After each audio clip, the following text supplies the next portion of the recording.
Right, in today's lesson, let's have a conversation about the dreaded over-the-top golf swing, something I see on a daily basis in my coaching bay at Trafford Golf Centre. It's got to be probably the most common mistake that golfers make. And today we're going to talk about the downswing and the transition in the golf swing, which is going to help you stop coming over the top. And just before we go into the first tip, if you find these videos helpful, these lessons helpful, there are plenty now stacking up on the channel. Please do like and subscribe, turn the bell notification on, and you will get an update twice a week, Mondays and Thursdays, to improve your game. So let's understand first of all what over the top is. What does it mean and what does it relate to? And more importantly, how does that affect our ball flight? So when we set up to the golf ball, what I want you to do is imagine a 45-degree line that runs up this golf club and continues up and behind me. And we'll call that swing plane. And swing plane is an important factor in how your golf club comes into the golf ball. And a perfect swing plane would be this golf club swinging up on this 45-degree line and then back down that 45-degree line again, up on the 45-degree line and back down on it. And that means that our golf club is likely to come into impact with a very good club path. So rather than maybe swinging from out to in, which is what we're going to talk about in a second, or swinging too far in to out, which there are other tips on the channel if that's for you. If you're finding yourself too far in to out, then go and take a look at some of those videos. But today we're talking about getting out to in, and the reason that happens is because, going back to that word over the top, we might swing up the swing plane and then we go over the top, our hands move outside of our body, and then we end up swinging from out to in across the golf ball. And that can create slices if you leave your club face open. It can create pulls if you close your club face. It can create hooks if you really close your club face.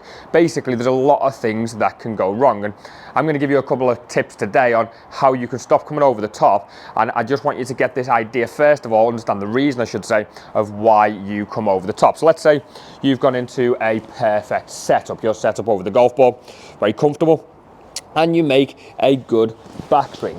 One of the most common things I now see is the spinning of the shoulders. Golfers are very keen to hit the golf ball, and we start to see then the shoulders rotate towards target. I've now got my chest facing forwards, and you can see what that makes my hands do. My hands move out in front of me, and I've now got to make a big compensation, probably got to start standing up and flicking at the golf ball, and you will be suffering with your strike and suffering with your ball flight.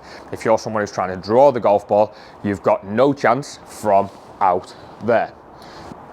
So I just want to give you really a couple of cues that are going to help you get this golf club on plane. So what exactly will this look like? Something that you can look for in your golf swing is when you get halfway down here, you want to see this golf club, the shaft of the club, matching that right forearm. We don't want to see this club moving outside of our body and in front of us. We don't want to see the hands too far in front of us, because that's getting us over the top. We also don't want to be trying so hard that we're dropping this golf club down and behind us too much, because that's going to create some other problems. So we're trying to get ourselves bringing this club down and matching that forearm. And if you're filming your swing or using a mirror, which I would always suggest do, just to make sure you're doing the right thing, I want to see that club now sort of pointing down towards where the golf ball will be and on that right forearm. That will allow you to then rotate through and deliver the golf club properly. But let's get a couple of swing thoughts and a couple of swing cues. And I've got two really good drills for you, and if we combine them both,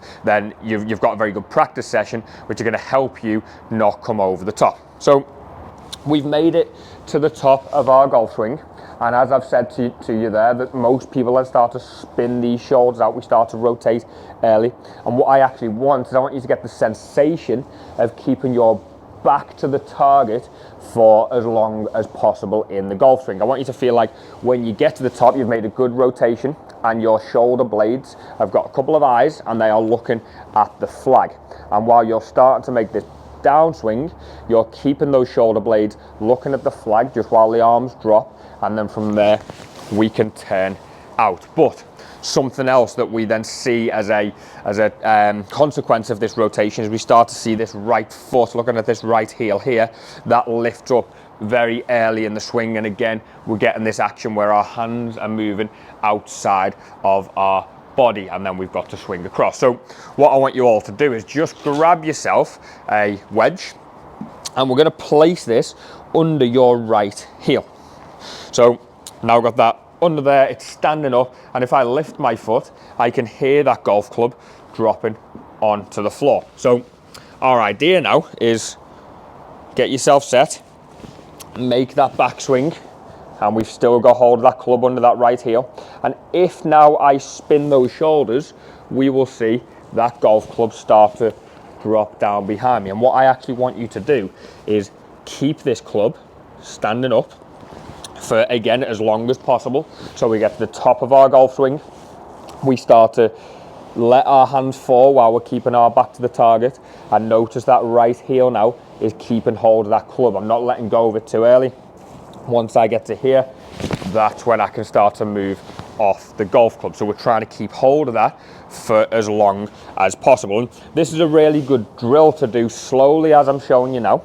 I'm just getting that golf club on the right forearm, I'm keeping the heel on that golf club, and I'm keeping my back to the target. Go up to the top, into that position, up to the top, into that position, and then I can start to release through. And the beauty of this drill, there are a lot of drills out there that you can't do hitting golf balls, but with this we can. So we can hit shots with this club under our foot. And on the first one, I'm going to drop the golf club a little too early, and you will see me come over the top. That club dropped quite early, that ball sliced out to the right, and my swing plane was over the top. And what I want to feel instead, and I will have a couple of rehearsals before this, I want to now feel that golf club drop onto the forearm, me keep hold of that club under my right heel, and then I'm good to make a swing. Now I heard that club drop after the golf ball had taken off. That was a little 5-yard draw, that's gone straight down the target line, meaning that my club path, okay, I've had to control my club face as well, but meaning my club path was nice and sound. It was in the right direction, it wasn't over the top. And I'm sure when we look at that on the camera from down the line, we will see on those two swings, one when the club dropped early, one when the golf club didn't drop early, that golf club that I am swinging is on a completely different path every time. So that's a really good drill. Everyone can give it a go. Just grab a wedge out of your bag, get it under your heel, and if you feel yourself wanting to drop that club early and lift that heel, and you're seeing your hands move outside, then those two things are going to massively help you out. So if you are somebody who comes over the top and you think that that drill can help you, then go and give it a go on the range. Make sure you film your swing, see if you're somebody who does come over the top, if you see those shoulders spinning out, and stand on a golf club, use a mirror, film your swing, and hopefully that helps you out. And if you're struggling a little bit more and you need a little bit more understanding of your golf swing, then the links below are going to show you how to book lessons with me at Trafford Golf Centre, so you can come and see me in person. And if you're not in the local area, I also do online lessons, so feel free to drop me a message. I've got plenty of ways to get hold of me. You can DM me on Instagram, you can just drop me a message in the comment section of this video, or like I say, the link below, there's a form there where you can tell me everything about your game and we can have a conversation. I will see you in the next lesson.